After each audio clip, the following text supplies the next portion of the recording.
सहस्रशीर्षा पुरुषः सहस्राक्षः सहस्रपात् स भूमिम् विश्वतो वृत्वा अस्य तिष्ठद्दशाङ्गुलम्। ॐ सदाशिवसमारम्भाम् शङ्कराचार्यमध्यमाम् अस्मदाचार्यपर्यन्ताम् वन्दे गुरुपरम्पराम्।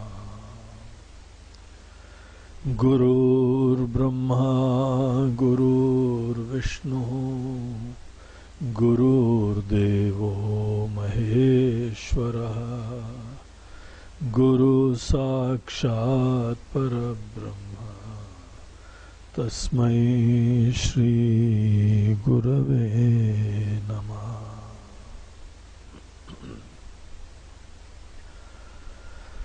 पहला श्लोक चैंट करते हैं। वेदो नित्यमधीयतां तदुदितं कर्म स्वनुष्ठीयताम् तेनेशस्य विधीयतामपचितिः काम्ये मते त्यज्यताम् पापौघः परिधूयतां भवसुखे दोषोऽनुसन्धीयताम् आत्मेच्छा व्यवसीयतां निजगृहात् तूर्णं विनिर्गम्यताम्।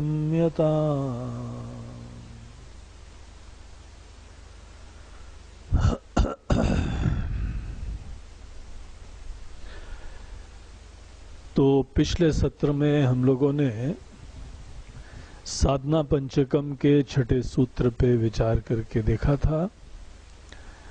यहाँ पे आचार्य बोलते हैं कि अपनी आध्यात्मिक यात्रा को आगे ले जाने के लिए एक महत्वपूर्ण पड़ाव से मनुष्य को गुजरना पड़ता है, और वो ये होता है कि हमको समस्त संसारी सुखों में दोष दिखाई पड़े, बचपना दिखाई पड़े, वेस्टेज ऑफ टाइम दिखाई पड़े।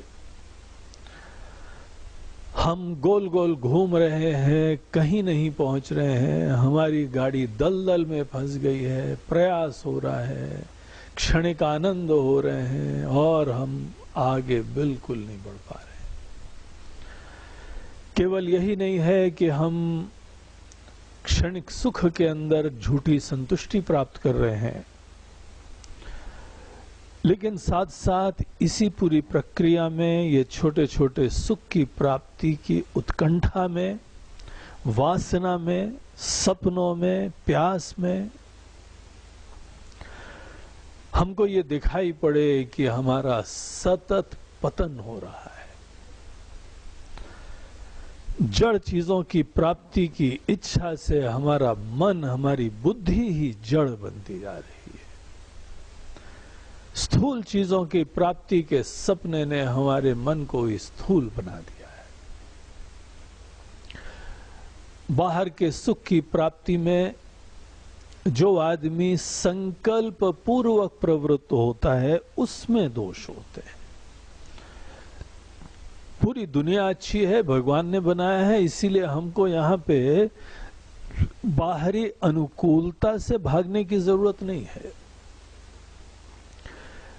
हर जगह जब सुंदरता है, जब भगवान ही बनाने वाले हैं, सब वही व्यवस्था करने वाले हैं, तो हम घर में रहेंगे, बाहर जाएंगे, एकांत में जाएंगे, प्रकृति के सौंदर्य के मध्य में एकांत में चले जाएंगे, वहां पर भी सुंदरता दिखाई पड़ेगी, वहां पर भी सुख होता है। इसीलिए हम जिस चीज से अपने मन को विरत करते हैं वो बाहर की सुख नहीं है, सुख की इच्छा है। ये बात को बहुत अच्छी तरह समझना चाहिए। हमको जो भी प्रभु इच्छा से प्राप्त होता है, अपने मेहनत, अपने कर्म, अपने पुरुषार्थ के बाद जो भी प्राप्त होता है, सब बहुत अच्छा है। आनंद किसी परिस्थिति में नहीं है, किसी अनुभूति में नहीं है, किसी उपलब्धि में नहीं है। ये सोच कि आनंद किसी उपलब्धि में होगा, किसी व्यक्ति में होगा, किसी अनुभूति में होगा, यही इमेच्योरिटी है, ये अविवेक है, ये मोह है, ये बचपना है, ना समझिए। और जो भी व्यक्ति अगर ये मन के अंदर धारणा रखेगा कि बाहर जो सुख मिल रहा है, हम तो बड़े बुद्धिमान हैं, हम वो बड़ी भगवान की कृपा है, देखो हमने सब भजन कर लिया, सब पुण्य कर लिए, वो आदमी ने सत्संग नहीं करा है जीवन में। वो गहराई से जीवन को देखने में असमर्थ है। वो ये नहीं देख पा रहा है कि अभी हम बहिर्मुख हैं, अपने से पृथक चीजों को देख रहे हैं, आश्रित हैं, अपेक्षा कर रहे हैं, आंखें फाड़ के अपेक्षा से जीभ लपलपाते हुए ये दुनिया को देख रहे हैं। और क्यों देख रहे हैं? क्यों ऐसी प्यासी और भूखी नजरों से हम दुनिया को देखते हैं? क्योंकि उसके पीछे एक कंक्लूजन अपने बारे में विद्यमान है कि हम जैसे भी हैं, जो भी हैं, अभाव से युक्त हैं। हमारी अस्मिता, हमारी आइडेंटिटी, हमारी पहचान अपूर्णता, अभाव से ग्रसित है। हमारा मंत्र यह है कि अपूर्णमदः अपूर्णमिदम्, सभी अपूर्ण है। जो व्यक्ति अपने आप को अपूर्ण मान बैठता है और सतत ये दृष्ट नष्ट परिवर्तनशील देखते देखते बदलने वाली दुनिया पे आश्रित होता है, अपेक्षा करता है, और यहां पे हमको जो सुख प्राप्त होते हैं वही हमने स्थायी समझ लिए, तो कितना बड़ा मोह है, कितनी बड़ी नासमझी है। जिस समय ये बात समझ में आती है तो अपने ऊपर ही हंसी आएगी कि हम ऐसे कैसे कर सकते हैं। It was so obvious, so evident. जिस मैं को हमने कभी नहीं देखा है, कभी विचार ही नहीं करा मैं के लिए, समय ही नहीं दिया मैं के लिए, उस मैं को छोटा, अपूर्ण, असहाय समझ के फिर हम जीवन भर बाहर की चीजों को देखते हुए प्रयास करते हैं, संकल्प करते हैं, मेहनत करते हैं। हमारी मेहनत में कमी नहीं है, मेहनत तो खूब हो रही है, खून पसीना एक हो रहा है, दिन रात एक हो रही है,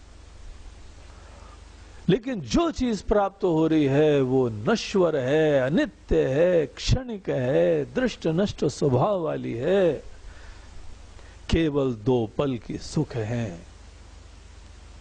और फिर अंधेरी रात, फिर जहां से गाड़ी प्रारंभ करी थी फिर वहीं के वहीं विद्यमान है। संसार की पूरी प्रवृत्तियां, जो भी संसारी चेष्टाएं होती हैं, उसके पीछे हमारे कुछ मोह विद्यमान है, बेसलेस कंक्लूजन विद्यमान है।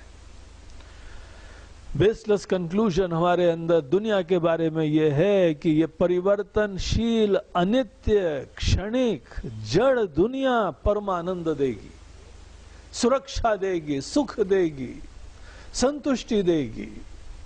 जस्ट इमेजिन, ये कंक्लूजन है हमारा। और उससे बड़ी ज्यादा ही प्रभावशाली, भयंकर ये कंक्लूजन है कि हम अपने आप में जैसे भी हैं अभाव से युक्त हैं।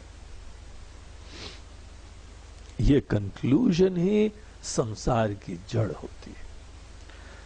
संसार किसको बोलते हैं? संसार बोलते हैं a life of eternal endless seeking. और संसार को समझना यही व्यक्ति की मैच्योरिटी का लक्षण होता है। संसार से निवृत्ति को छोड़ो, संसार खत्म हो जाए ये तो आगे की बात है, लेकिन संसार को समझ जाना, प्रॉब्लम को समझ जाना, सलूशन अभी हमको चिंता नहीं है, पहले यही तो नासमझी होती है। अनेकों लोगों को प्रॉब्लम पता ही नहीं है, बस समाधान चाहते हैं।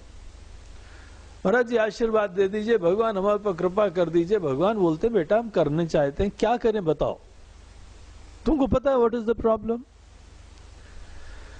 बस तुम्हारी इच्छा ये है कि हमको ये नहीं मिला, हमको घर बनवा दो, गाड़ी बनवा दो, ये कर दो, घूमने फिरने के लिए कर दो, इधर चले जाएंगे उधर चले जाएंगे, यही तुम्हारा प्रॉब्लम है। तुम्हारी स्थिति बच्चों जैसी है, इसीलिए हम मुस्कुरा रहे हैं। बचपना है, ना समझिए, इमेच्योरिटी है, मूर्खता है।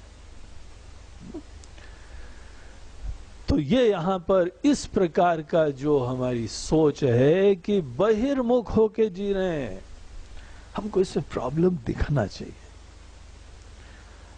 जिस व्यक्ति को बाहर की दुनिया में दोष, सुख का दोष दिखता है, देखिए सुख का दोष हम इसीलिए इसको स्पष्ट करना चाहते हैं, सुख की इच्छा में दोष देखना चाहिए।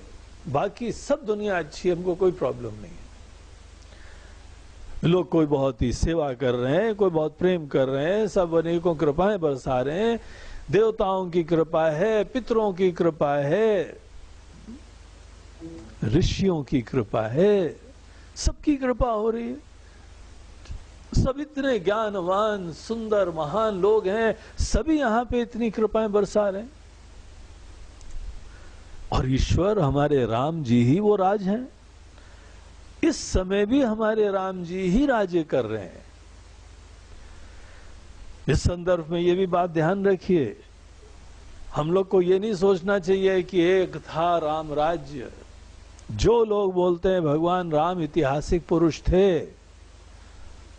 वो बहुत ही अज्ञानी, भयंकर, मोहित लोग हैं, नासमझी वाले लोग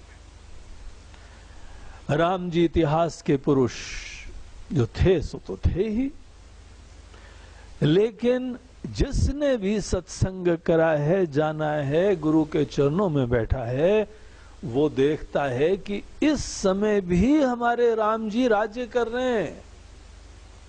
राम राज्य इस समय चल रहा है, विद्यमान है। दुनिया चल रही है ना, इस पूरे दुनिया को चलाने वाले जगदीश्वर ही हमारे राम है। अगर दुनिया चल रही है तो दुनिया चलाने वाले विद्यमान है। हाँ, वो जो इतिहास की घटना थी, वो आके उन्होंने हमको यहां पर खुद शरीरधारी होके राज्य करना भी दिखाया।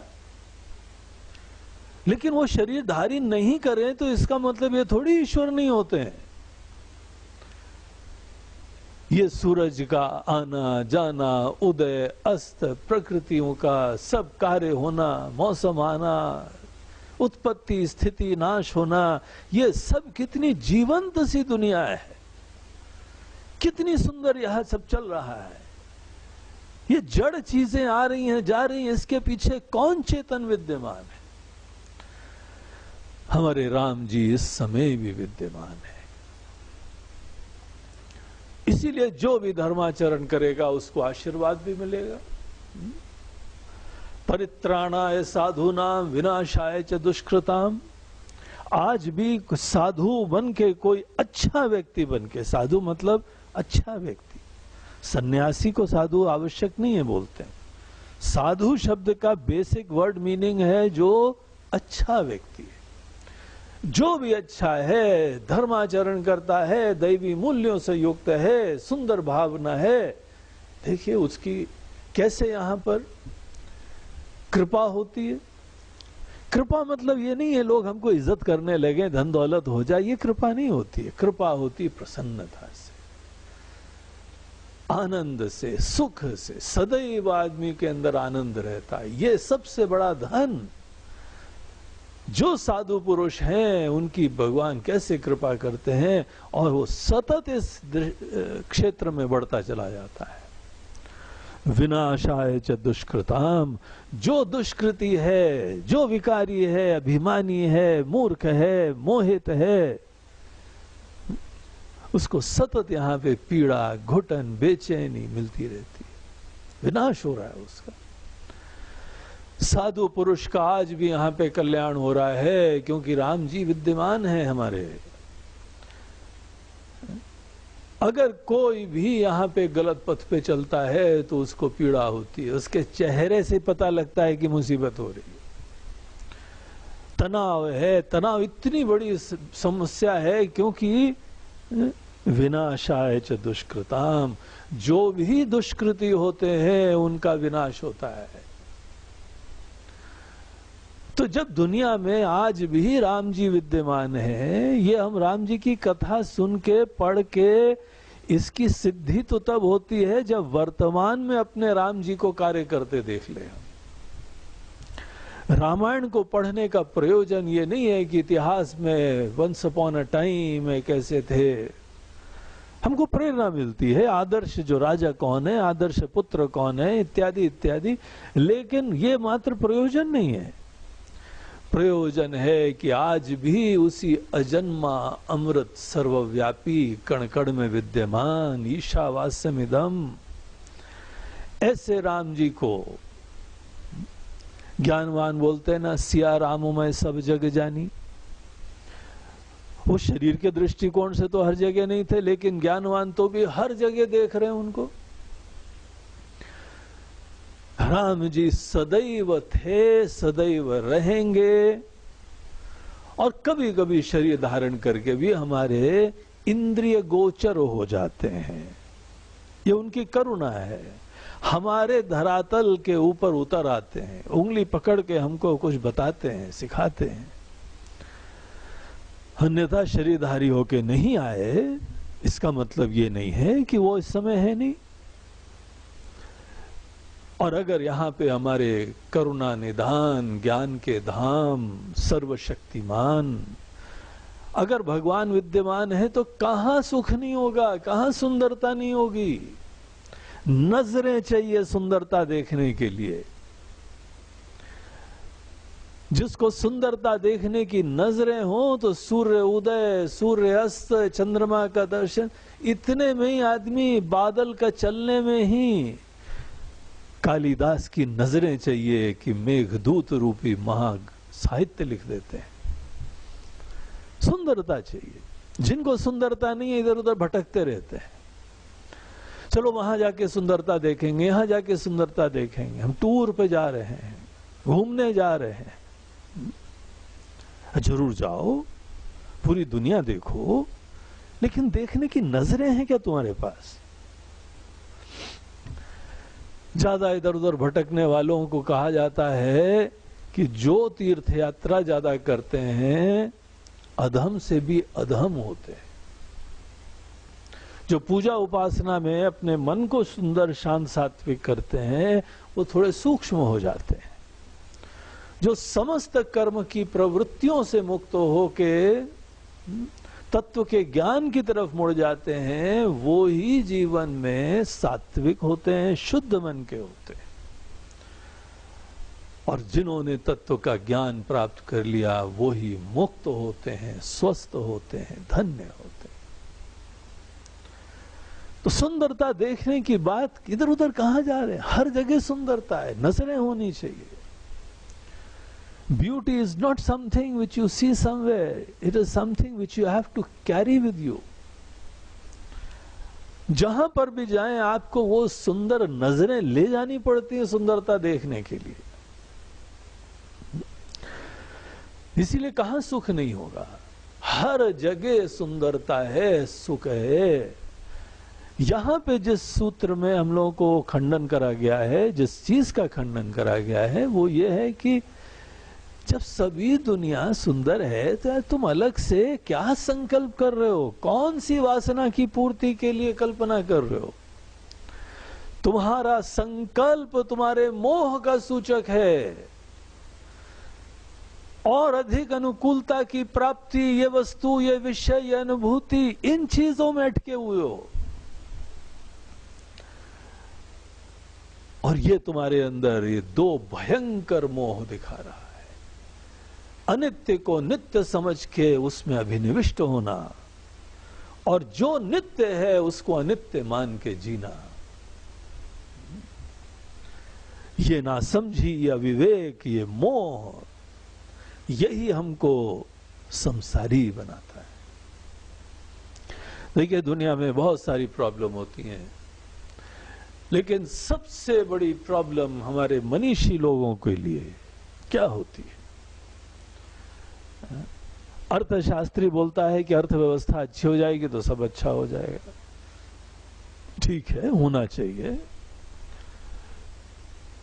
समाज शास्त्री बोलता है कि समाज में सब लोग ऐसे हो जाएं, वैसे हो जाएं, ये आदर्श समाज है। तो ठीक है, होना चाहिए कुछ ना कुछ। समाज की आदर्श व्यवस्था अच्छी होनी चाहिए, सबको अपॉर्चुनिटीज मिलनी चाहिए, सबको पर्याप्त अवसर मिले, इज्जत मिले, प्रेम मिले, स्वस्थता मिले, स्वतंत्रता से हर कली खिल पाए, पूर्ण ब्लूम और ब्लॉसम कर पाए।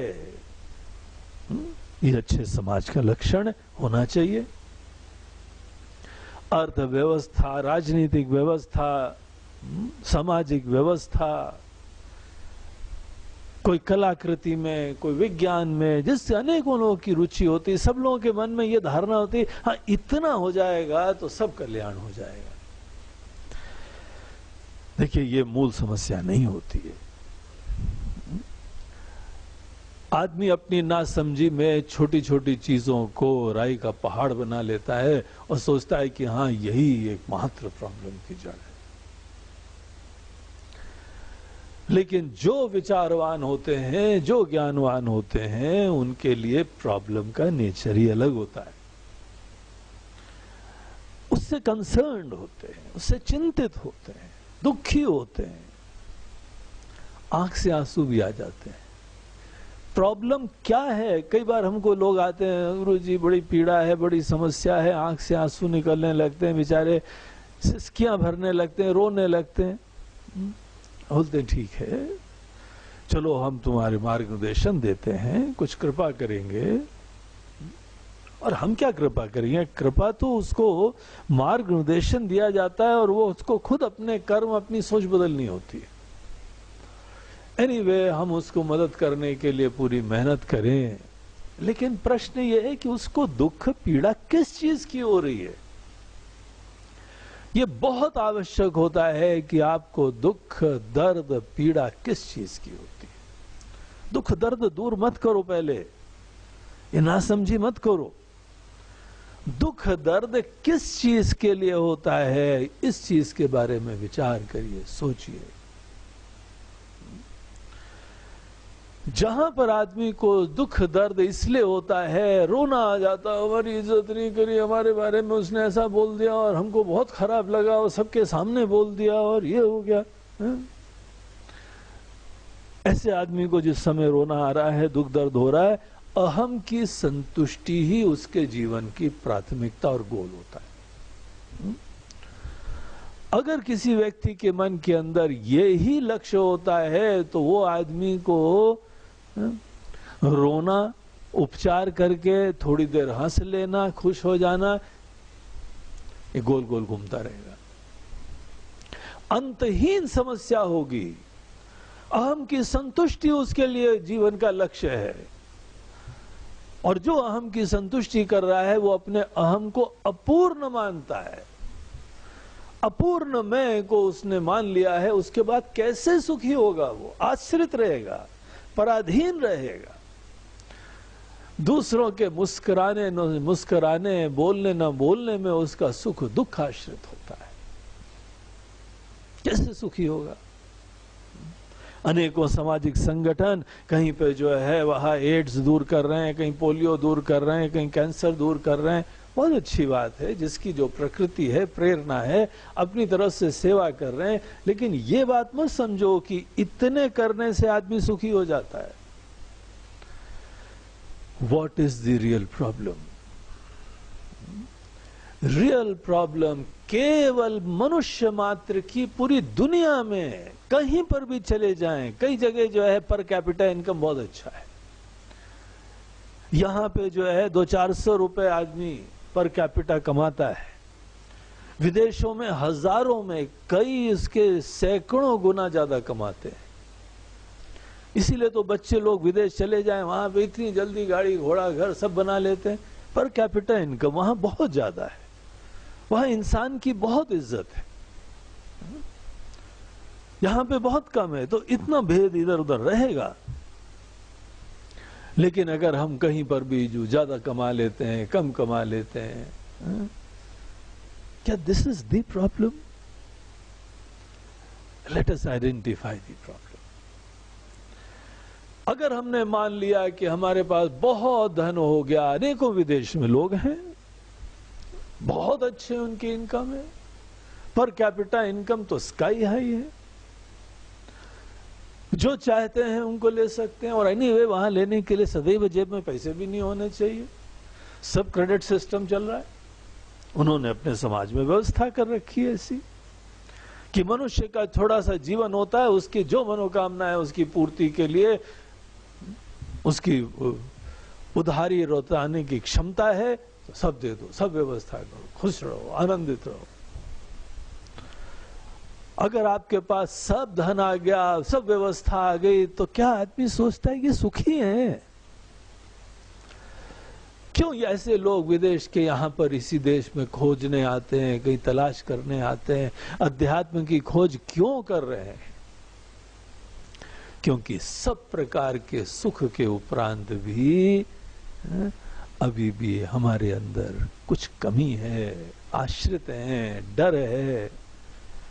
जितनी ज्यादा चीज के ऊपर आश्रित हो उतना डर रहता है। बहुत घर में जो है धन दौलत हो गई तो फिर ऐसा नहीं है कि हम निडर हो जाते हैं। हमको ज्यादा बड़े तालों की जरूरत होगी, घर के चारों तरफ ज्यादा ऊंची दीवालों की जरूरत होगी, और ज्यादा हाईटेक सिक्योरिटी सिस्टम्स की जरूरत होगी। ये डर का, ये हमारी इनसिक्योरिटी का तो सूचक है। कहां आदमी निर्भीक और संतुष्ट हो रहा है? कैसी ना समझिए। हमारा प्रॉब्लम ये नहीं है कि हमारे पास कोई बाहर के स्पेशल सुख है कि नहीं है। ये बचपना समझना चाहिए। रोग भी सदैव कुछ न कुछ रहेंगे, अनेकों कमियां कुछ न कुछ रहेंगी, और जितनी भी चीज प्राप्त कर लें उसके उपरांत भी डर, असंतुष्टि, पराधीनता, सब चीज वैसी की वैसी बनी रहेगी। ये हम लोग को देखना चाहिए। देखिए, इंद्र देवता स्वर्ग के राजा हैं। स्वर्ग is the highest possible comfort level zone, जो हम कल्पना भी नहीं कर सकते हैं, ऐसे लोक को स्वर्ग बोलते हैं। और जो स्वर्ग के राजा होते हैं उनका नाम इंद्र है। अब हम लोगों को ऐसा विजुअलाइज करके दिखाया जाता है, डिटेल्स बताए जाते हैं स्वर्ग के कंफर्ट लेवल के। बोलते हैं बेटा तुम चाहो तो ऐसा स्वर्ग प्राप्त कर सकते हो। और ये हम लोग के अनेकों सेठ वेठ लोग, संपन्न लोग, उनके आसपास स्वर्ग के नहीं लगते, इतना हाई लेवल ऑफ स्वर्ग का कंफर्ट लेवल रहता है। शास्त्र में डिटेल्स है, वर्णन है। लेकिन सबसे बड़ी विडंबना यह है कि वहां के जो राजा हैं, इंद्र देवता हैं, वो भी डरते हैं। वो भी अभी निर्भीक और अभयत्व को प्राप्त नहीं हुए। कोई जो है 99 अश्वमेध यज्ञ कर ले, 99 हुआ कि इंद्र देवता को डर लगना चालू हुआ, क्योंकि वो पता है कि इसी कुर्सी, इसी लोक, इसी पद के ऊपर आश्रित होने के बाद ही ये सब भोग और अनुभूतियां प्राप्त होती, आसक्त रहता है।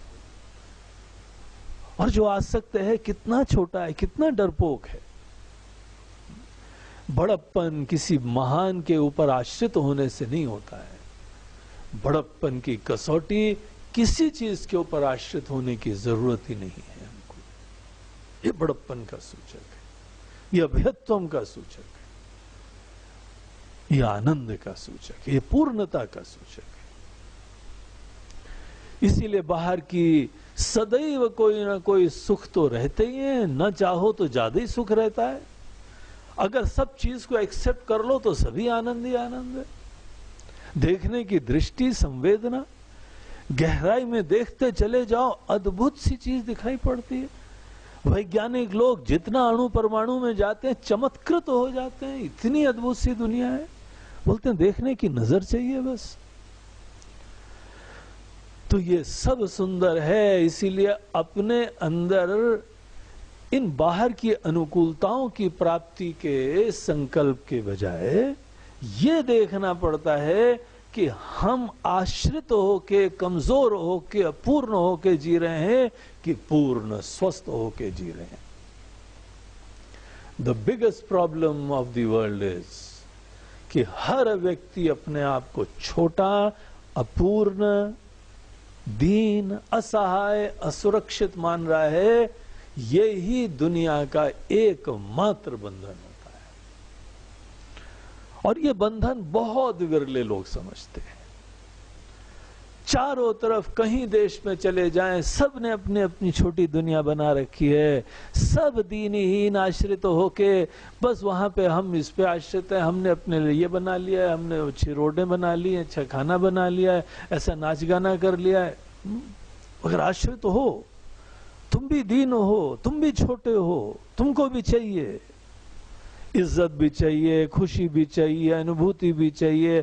This is something universal, common है पूरी दुनिया में सब इंसान।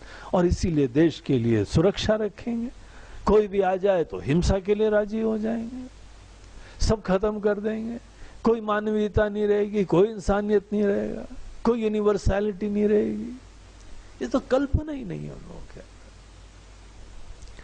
ऐसी सोच अपने आप को पूर्ण समझ के जीने से केवल हम खुद ही आश्रित होते हैं, दीन होते हैं, असहाय होते हैं, इतना ही नहीं है, लेकिन हम पूरी दुनिया का विनाश करते हैं। डरे डरे लोग हिंसा करते हैं, इंसानों पे हिंसा, जानवरों पे हिंसा, पशु पक्षी पे हिंसा, हवा पानी के ऊपर हिंसा, पृथ्वी को गंदा करना, हवा को गंदा करना, इनसेंसिटिव हो जाते हैं। और ऐसे लोग ही जो अपने आप को छोटा, दीनहीन समझते हैं, कितनी बड़ी बड़ी लड़ाइयां, लाखों करोड़ों को मारने की निसंकोच वर्ल्ड वॉर्स, कैसे लोगों को मारा गया है। सबके पीछे यही जड़ है। देखो इस बात को, अपने आप को अपूर्ण समझ के जीना, फिर बाहर का सुख प्राप्त करना, इसका सपना देखना, देखो what a disasters conclusion this is. ऐसे आदमी निश्चित रूप से दूसरे के प्रति हिंसा करने के लिए जब भी मौका पड़ेगा कोई संकोच नहीं होगा। सतत अपनी जो बेइज्जती कर रहा है वो किसकी इज्जत कर पाएगा। और कुछ भी प्राप्त कर ले वो दीनहीन रहेगा, असहाय रहेगा, सीकर रहेगा। तो हमारे मनीषियों के लिए सबसे बड़ी समस्या स्वास्थ्य की नहीं थी, पैसे की नहीं थी, रिश्तों की नहीं थी, भोग की नहीं थी। उनके लिए सबसे बड़ी समस्या थी सीकिंग की। हम ये हो जाएं, अब हम ये हो जाएं, अब हम ऐसे हो जाएं। इसको बोलते हैं भव रोग। भव रोग है। वैसे प्रारंभ में तो भव शब्द जो है वो आशीर्वाद में भी यूज होता है ना, सुखी भव, यशस्वी भव, विजयी भव। ये भव शुरुआत में तो हमारे लिए आशीर्वादात्मक होता है, और बड़ों को आशीर्वाद देना आना चाहिए। आपसे कोई जो है वो आपको प्रणाम करे, आपके पैर स्पर्श करे, झुके, सदैव आशीर्वाद दो। आपके सामने किसी का सर झुक रहा है, प्रार्थना करो, आशीर्वाद दो, इसका कल्याण हो। आज जैसा भी है उससे उत्कर्ष हो, उत्थान हो, विकास हो, और आगे बढ़े। हमको आशीर्वाद सदैव देना चाहिए। यहां तक शास्त्र बोलते हैं अगर कोई आशीर्वाद नहीं देता है तो उसको प्रणाम ही करना बेकार है। आशीर्वाद देना कर्तव्य होता है बड़ों का। आशीर्वाद दीजिए, दिल से दो, और जितना दिल से दोगे आपके संकल्प में शक्ति होती है, उससे उसको भी प्रेरणा मिलती है, खुशी मिलती है, दिशा मिलती है। लेकिन यही भाव पहले लोग भी हमको बोलते हैं, और हमारे भी जितने लक्ष्य रहते हैं वो सभी भाव की श्रेणी में। हम अमीर हो जाएं और संपन्न हो जाएं, यशस्वी हो जाएं और ये भोग कर लें और ऐसे नाम कर लें, ऐसे आराम हो जाए। इस पॉइंट को देखिए अच्छी तरह से। सतत हम भाव रोग में पड़े हुए, और कभी तो इसकी समाप्ति होनी चाहिए।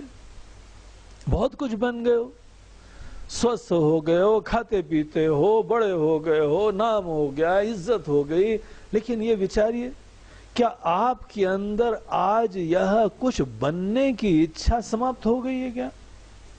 और अगर समाप्त हो गई है तो क्यों? क्या थक गए हो? क्या डर गए हो? क्या अब ऊर्जा नहीं रह गई है? किस लिए जो है वह आप कुछ बनना नहीं चाहते हो? या इसी भव में कोई दोष दिखाई पड़ रहा है, इसमें कोई मोह दिखाई पड़ रहा है? मेजॉरिटी तो है दुनिया में वो सतत कुछ बनने के लिए पागल है, सम्मोहित है, ब्रेन वॉश्ड है, भागे चले जा रहे हैं कुछ ना कुछ बनने के लिए, बिजी हैं, टाइम ही नहीं, अपने बच्चों के लिए टाइम नहीं। हमने एक बड़ी अच्छी कहानी सुनी थी। एक छोटा बच्चा अपने पिताजी के पास गया। उनके पिताजी उनको जो है वह संडे संडे मिलते थे, वो भी थोड़ी देर के लिए दिखते थे। बच्चों के लिए टाइम ही नहीं उनके पास। बच्चे के अंदर बड़ी इच्छा होती थी, कभी हमारे पिताजी हमारे साथ बैठे, हम लोग जो है वह घूमें फिरें, खाएं पिएं, खेलें कूदें।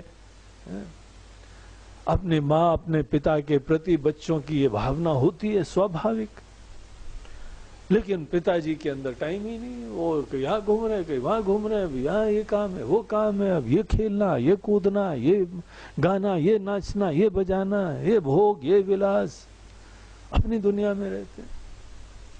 बच्चा देखता था, उसके लिए, हर बच्चे के लिए पिताजी आदर्श होते हैं। बचपन में तो होते ही हैं, धीमे धीमे हम ही जो है उसकी इज्जत खराब कर दें, खत्म कर दें, वो अलग बात है। तो वो जो है देखता था कि पिताजी देखो कितने काम करते हैं हम सब लोगों के लिए, शायद पैसा कमाना बहुत इंपॉर्टेंट होता होगा, कितने बिजी हैं, कितने अमीर हैं। तो अपने पिताजी के पास गया, बोलते हैं पिताजी आप 1 घंटे में कितना कमाते हैं? बोले क्यों बेटा, तुमको क्या पैसे चाहिए क्या? कितने पैसे चाहिए बोलो? बोला नहीं नहीं आप बताइए तो, आप कितना कमाते? तो बाहर किसी देश की बात है, तो बोलते हैं बेटा 1 घंटे में $100 कमा लेता हूं। $100 हमारे अपने देश के दृष्टिकोण से जो है वह 5-5.5 हजार रुपए होते हैं। बोलते 1 घंटे में ये कमाता हूं, इतनी कमाई करते हैं, और दिन भर इतने घंटे काम करता हूं, और डेली हम इतना कमाते हैं, तभी तो सब घर बार सब चलाते हैं, सब तुम लोगों की व्यवस्था करते हैं। तो बोला अरे बेचारा एकदम मायूस हो गया। बोला क्यों, क्या हो गया? तो मायूस क्यों हो गए?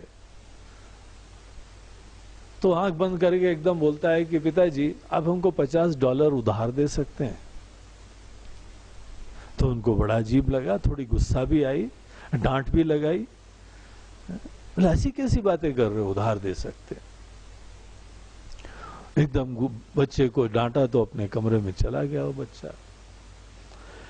पिताजी को थोड़ी देर बाद फील हुआ कि हमने अच्छा नहीं करा, चलो जाके पूछें क्या बात क्या है।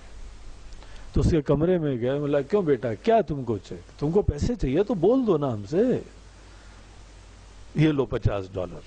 तो बड़ा खुश हो गया, और अपनी तकिया के नीचे उसने कुछ और पैसे रखे थे, वहां से निकाल के लाया और $100 पूरा गिन के बनाया, गड्डी बनाई, और पिताजी को दे के बोलते हैं कि पिताजी ये आपके 1 घंटे की $100 की कमाई, अब आपका 1 घंटा हमारा, अब हमने आपका 1 घंटा खरीद लिया है, अब आप 1 घंटे के लिए हमारे साथ बैठिए, खेलिए, खाइए, पीजिए। अब आपको कोई काम नहीं करना 1 घंटे के लिए। वो पिताजी के तो पैरों के नीचे जमीन निकल गई, कुछ बोलने योग्य नहीं रहे। इसका इतना प्रेम था, इतना इज्जत करता था, साथ में रहना चाहता है, लेकिन बच्चों के लिए भी टाइम नहीं। ऐसा पागलपना सवार है। भावरो, ये बनना, ये करना, वो करना, चित्त शांत ही नहीं है। ऐसे भयंकर मोह से युक्त है। ये जो संसार का रोग है, ये भाव रोग है, कुछ ना कुछ बनने का ऑब्सेशन है। To become this, to become that, the process of becoming. ये दुनिया की सबसे बड़ी समस्या है। जब तक आदमी के मन के अंदर ये भूत सवार रहता है कि हमको ये बनना है, वो बनना है, ये बनना है, वो मूर्ख इंसान, अज्ञानी इंसान, मोहित इंसान है। ये उसके विनाश का प्रिस्क्रिप्शन है। थोड़े दिन में जीवन खत्म हो जाएगा और भूखा प्यासा जाएगा यहां से। मनुष्य जीवन का जो सर्वोत्कृष्ट पोटेंशियल था, उससे वंचित होके जाएगा। भले कितना भजन कर लाए, ध्यान करता रहे, पूजन करता रहे, सब बेकार है। क्योंकि उसके पीछे तो केवल बनना ही है।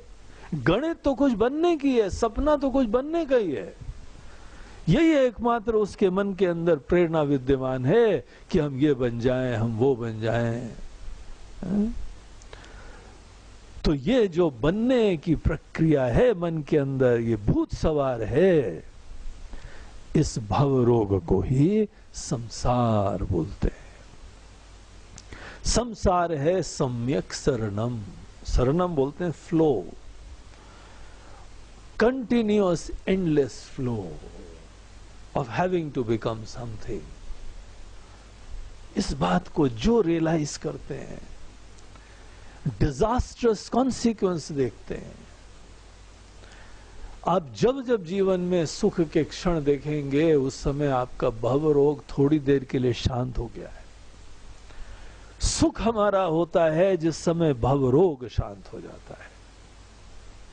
और यही हम लोगों को छठे सूत्र में बताया था, भव सुखे दोषोनुसंधियतम। बाहर के सुख की प्राप्ति की जो वृत्ति है, जो इच्छा है, कुछ बनने की उत्कंठा, उसमें दोष देखो। सुंदरता तो हर जगह, हम उससे नहीं भागे फिर रहे हैं। हमारे मन के अंदर ये अपेक्षा, ये इच्छा, ये वासना, इसके दोष देखो। तो जो व्यक्ति ये भव रोग का देखता है, बंधन, एंडलेस सीखें। बचपन में कुछ और सीख कर रहे थे, जवानी में कुछ और सीख करते हैं, बड़े होने के बाद कुछ और सीख करते हैं, बुढ़ा गए हैं, कुछ करने में समर्थ नहीं है, लेकिन मन में झांक के देखो, उस समय भी कुछ और बनना है। ये जो भव रोग इज द बिगेस्ट प्रॉब्लम। आप दुनिया की कल्पना करिए कि सब लोग अपने अंदर संतुष्ट हो गए, शांत हो गए। क्या शांति है, क्या सुख है उनके अंदर, क्या ब्यूटी का परसेप्शन है। हा?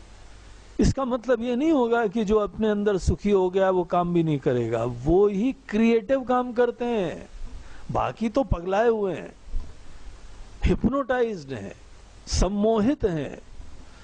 वो क्या काम करेंगे? जो व्यक्ति शांत मन का होता है, क्रिएटिव कर्म होते हैं, प्रेम से कर्म होते हैं।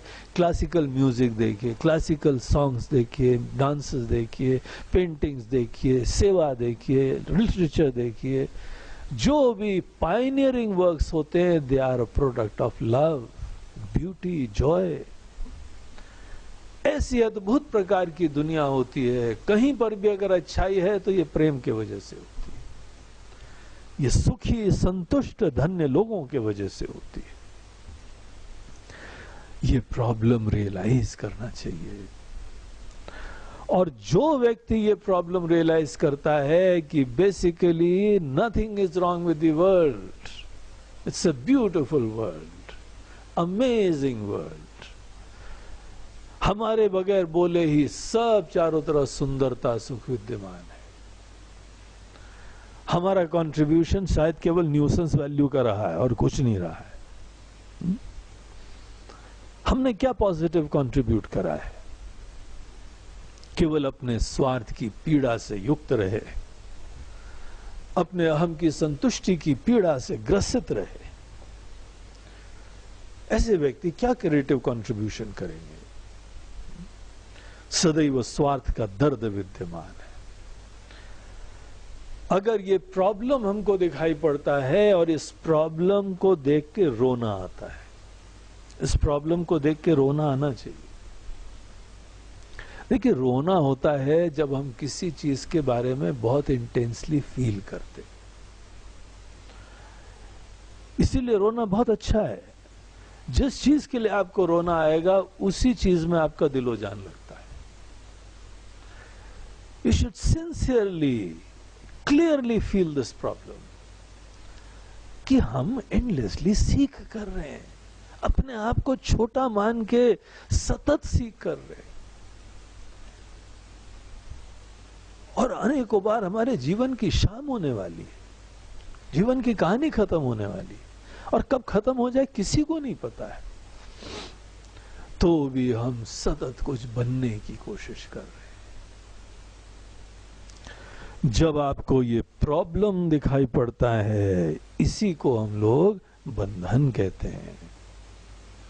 अपने बारे में अज्ञान होना, अज्ञान से जनित मोह होना, अविवेक होना, विपरीत ज्ञान होना, अपूर्णता का निश्चय हो जाना मैं के बारे में, न अपने आप को समझ रहे हैं, न दुनिया को समझ रहे हैं, न सुख के रहस्य को समझ रहे हैं, न दुख के रहस्य को समझ रहे हैं, कुछ नहीं समझ रहे। इस प्रकार की दुर्दशा होना, अगर किसी व्यक्ति के अंदर ऐसी स्थिति विद्यमान है, उसी के अंदर बंधन का एहसास हो गया है। जब किसी को इस प्रकार के बंधन का एहसास होता है तो ऐसा लगता है कि उसके अनेकों जन्मों के पुण्य फलित हो गए। और अगर इस चीज के लिए किसी को दर्द ही नहीं होता है, चिंता ही नहीं होती, विचार ही नहीं आता है, बस उसकी पीड़ा, उसकी असंतुष्टि, उसका रोना धोना केवल संसारी चीजों के लिए होता रहता है, दया आती है ऐसे लोगों को। दुर्दशा है इन लोगों की, जीवन बर्बाद हो गया है इनका। तो ये जिस समय आदमी के अंदर दर्द होता है, उसको बंधन दिखाई ही पड़ता है। हम अपने आप को नहीं जानते हैं। अपने आप को नहीं जानने के उपरांत अपने आप को उल्टा जानते हैं, गलत जानते हैं, निराधार जानते हैं, दीनहीन जानते हैं, और अभी तक विचार ही नहीं करा इस चीज के ऊपर। ये रियलाइज ही नहीं हुआ।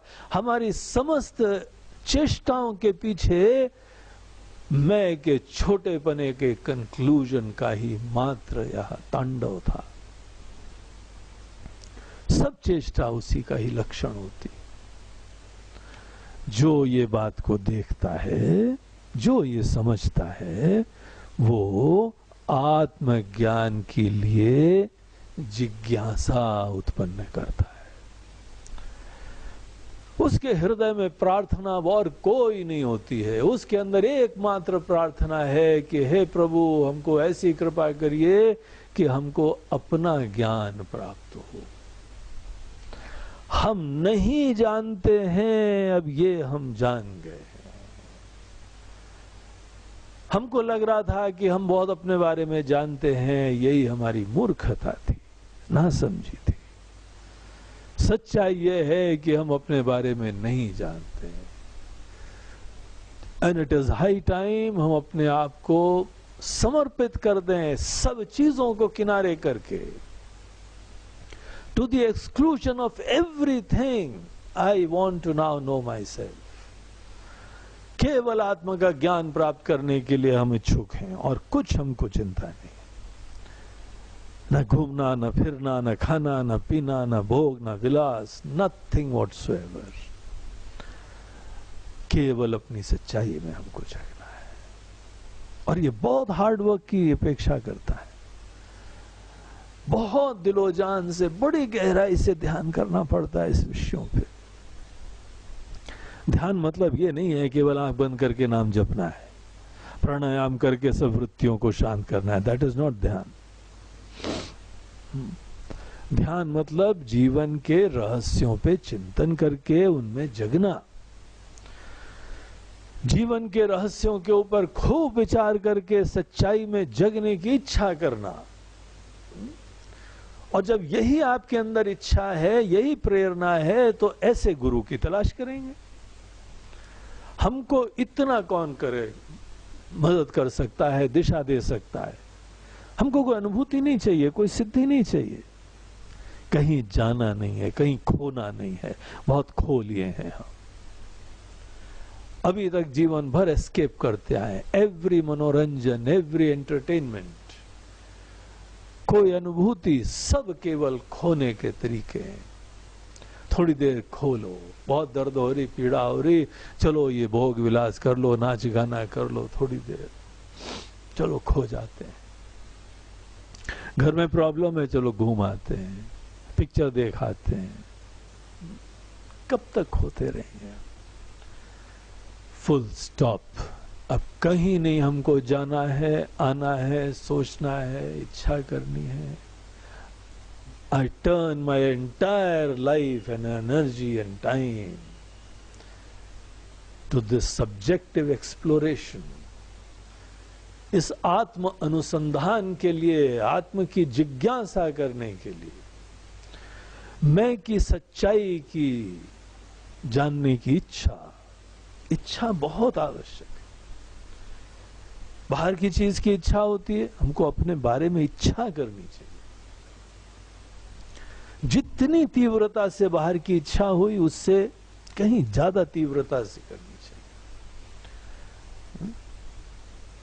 मंद इच्छा से काम नहीं। हाँ, हम भी जो है पढ़ लेते हैं, पाठ कर लेते हैं, घूम फिर आते हैं, कोर्स भी कर लेते हैं, कैंप कर लेते हैं, तो ऐसे नहीं होता है। Look at your intensity, sincerity, dedication.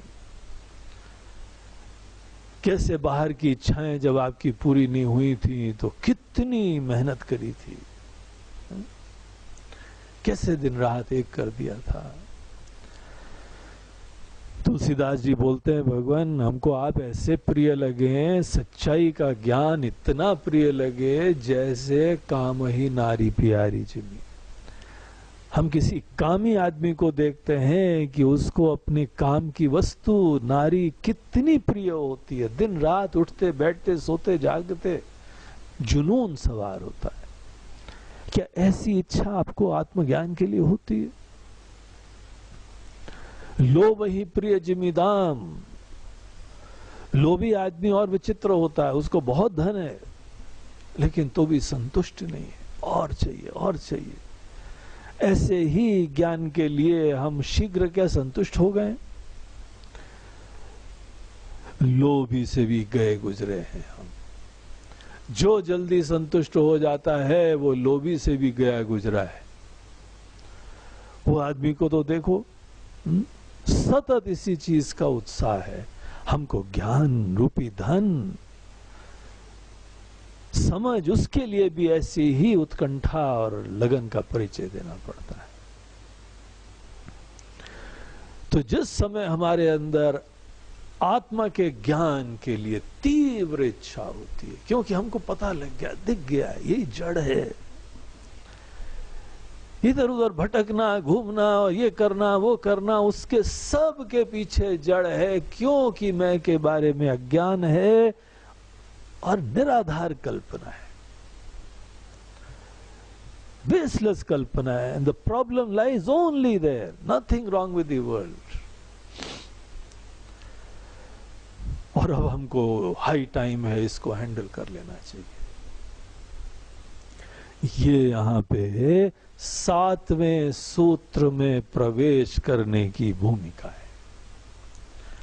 आत्मेच्छा व्यवसीयताम। तो 7वें सूत्र में शंकराचार्य जी बोल रहे हैं कि अब जब इतनी भूमिका से कोई गुजर के आया है, तब जाके कहा जाता है कि आत्मा के अपने ज्ञान की, आत्मा मतलब मैं, अपने ज्ञान की प्राप्ति, अपने तत्व को जानने की इच्छा का निश्चय करो। आत्मेच्छा व्यवसीयता, आत्मा की प्राप्ति नहीं, आत्मा के ज्ञान की प्राप्ति। आत्मा तो सदैव है, मैं तो सदैव स्फुरित हो रहा है। पहले मैं होता है, उसके उपरांत जीवन में बाकी सब अनुभूतियां होती, कोई विचार होता है। कोई सपना देखने के पहले भी स्वप्न दृष्टा होना चाहिए, तभी तो सपना आएगा। तो मैं का अनुभव तो सतत हो रहा है, लेकिन प्रॉब्लम मैं के बारे में, अपने बारे में बेसलेस स्टूपिड कंक्लूजन्स हैं। भिखारी बना दिया अपने आप को हमने, दीनहीन बना दिया अपने आप को। और ये हमको लग रहा है गलत है, समझ में आ रहा है कि देयर इज समथिंग रॉन्ग। और ये रॉन्ग बाहर नहीं हो सकता, दुनिया में नहीं हो सकता, it has to be with me. हमारे मन के अपने कंक्लूजन में दोष है, ये जड़ है। The most important, most profound, most beautiful desire आत्मेच्छा व्यवसीयता, आत्म के ज्ञान की इच्छा करिए। वेदांत का एक बहुत ही महत्वपूर्ण सुंदर ग्रंथ है ब्रह्म सूत्र। ब्रह्म अर्थात जो परम तत्व है, उसका पूरा ज्ञान का प्रतिपादन है। उपनिषद के समस्त ज्ञान का वहां पे बड़ा युक्ति संगत समन्वय है, प्रतिपादन है। पूरे सिद्धांत का प्रतिपादन वहां करा गया है। उसका प्रारंभ होता है अथातो ब्रह्म जिज्ञासा। सबसे पहले ब्रह्म की, परम तत्व की, अपनी सच्चाई, दुनिया की सच्चाई, सच्चाई क्या है इसको जानने की इच्छा करो। और वही तो इच्छा करेगा जिसको पता लग गया है कि अभी हमें नहीं पता है। केवल नहीं पता है इतना ही नहीं, गलत पता है। हमारा पूरा जीवन गलत ज्ञान के वजह से ही आज तक प्रेरित रहा है। और देखिए, एक निराधार कल्पित अवधारणा से युक्त होके, ऐसे निश्चय से युक्त होके जीने को सपना बोलते हैं। डेली सपने में क्या होता है, एक अपने बारे में कुछ निराधार कल्पना कर लेते हैं, वो कल्पना को आधार बना के फिर हमारे जीवन की इनिंग्स चालू होती है वहां पे। उसी को सपना बोलते हैं जिस समय अपने बारे में निराधार निश्चय कर लिया और फिर उसके बाद क्या हमारे अनुभूतियों की श्रृंखला होगी, द फ्लो ऑफ एक्सपीरियंसेस, उसके बेसिस पे इसको सपना बोलते हैं। और यही तो हो रहा है इस समय भी। अपने बारे में जानते नहीं है, और जो जानते हैं उसका परिणाम केवल हेल्पलेसली, एंडलेसली कुछ न कुछ सीख करना। So here is an ideal case for the realisation of the ignorance of one's own self. जिस व्यक्ति को अपने अज्ञान का एहसास होता है, वो ही सच्चा ज्ञान का प्रार्थी बनता है, जिज्ञासु बनता है। दिल से इच्छा आती, तीव्र इच्छा होती, and it is so possessive, हमको एनवेलप कर ले, सब चीजों को मीनिंगलेस कर दे। सब चेष्टाएं, सब अनेकों कर्तव्य, everything becomes meaningless thereafter. I want only and only this knowledge. आत्मेच्छा व्यवसीयताम, ये निश्चय करो कि हमको आत्म का ज्ञान प्राप्त करना है, इसी मैं का ज्ञान प्राप्त करना है। ये यहां पे 7वां सूत्र है। इस 7वें सूत्र में अब हम लोग आगे फिर प्रवेश करें।